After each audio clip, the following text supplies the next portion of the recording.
Hey there folks, Caleb Downing with SDI, and real quick today we're going to talk about the difference between spot and stalk and blind hunting. So let's get into that.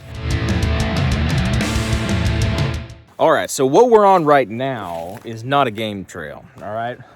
There's game trails all back in these woods here, but for the sake of the video it's a little easier to see. You can see this little path that goes back in here. When an animal is walking through the woods, right, a lot of animals are very habitual. They use the same paths over and over, going to watering places, places to eat, places to bed.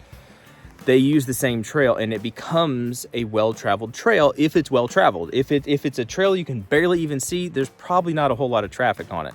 So depending on what you're hunting, particularly if you're hunting like moose or deer or even rabbits sometimes, I mean, there's going to be game trails. There's going to be trails where stuff goes. It's a trail because stuff goes on it and wears it out. In this case, this is an ATV trail, all right? And you're not really hunting ATVs, but you get the point.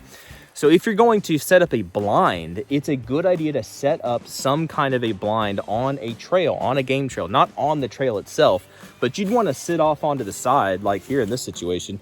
You'd want to sit off over here in the woods somewhere and set up all your gear, get nice and quiet. You know, if you got camo, use camo. It's a good idea to use some kind of a barrier, whether that be natural barrier, like, you know, foliage, leaves, branches and stuff, or you can even set up a blanket, you know, or some kind of camouflage netting kind of thing. Some people get into that. Some people get really into that. Some people don't.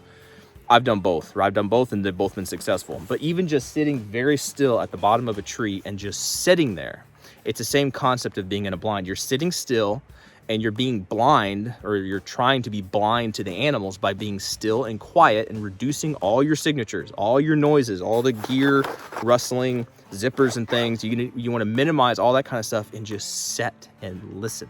And in general, for me, I have found that works pretty well. If you have a game trail that is active and it's heavily trafficked, you're gonna see something, right?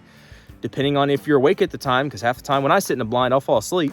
But depending on if you're awake or not, you'll probably get something, right? That's in general my experience. I can't guarantee you that because I don't know where you're hunting. Now, something else that people do is called spot and stalk. And again, depending on the kind of animals, the kind of critters that you're after, that might be the way to go. In certain areas, like mountainous areas and stuff, if you're hunting like mountain goats, I've never done this. I'm just taking this off of people's word that have actually done these things. Or what I have done some spot and stalk as far as deer hunting goes, right? If you have a wide open area, right? And even moose, we've tried to do that with moose. You got wide open areas. You can sit there and use your binoculars, use a spotting scope, whatever, and you can glass, it's called glassing, and you look out over a big area and you try to find the critter you're looking for, right? And it's probably going to be really far away. So you identify it, you locate it, and then you got to go hike within a shooting distance, right? That's one way people do it. Another, same thing, but slightly maybe easier, but small game kind of stuff, particularly like squirrels. If I was going to go squirrel hunting back in here, I'm probably not going to set up a blind because squirrels run around in trees. There's not a whole lot of trails. They do run around on the ground and stuff, but they run and jump all over up in the trees. And if you sit there all day, you might see some, depending on if you're close to an area where you know there are squirrels. However, back up in these woods right here, I could very easily walk 10 feet, stop, listen, look, be very quiet, don't make a bunch of noise. You don't see anything, you walk another 10, 20 feet. You stop, you listen, you get the drift, you keep doing that.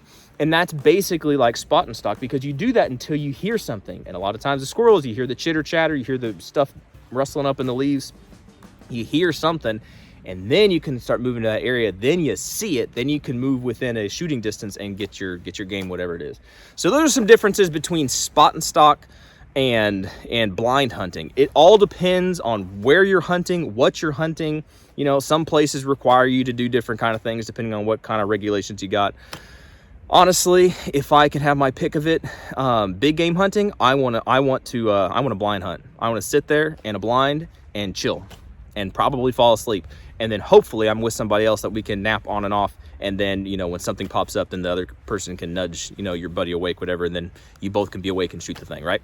If I'm small game hunting, especially rabbits, holy cow, I love hunting rabbits, and that is all spot and stalk. That's just bushwhacking. You're walking nice and quiet through the brush. Depending on the rabbits, depending on the areas, you might spook it, it might jump up, or you literally might get within a foot of the thing, and it's just petrified, sitting as still as it can so you don't see it, and you're like, whoa, it's right there. I've literally stepped on rabbits before, and they do make that weird squawky noise. Anyway, that's it. All right, I hope you found that interesting. Hope you found that helpful. If it is helpful, let us know. Let us know what your favorite method of hunting is. Do you like the spot and stock, or do you like the blind hunting? And do you do a whole lot of either one, right? Do you have a specific one you like?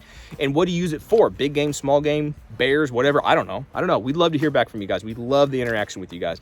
Y'all be good to be safe. Caleb Downing with SDI again. Y'all take care.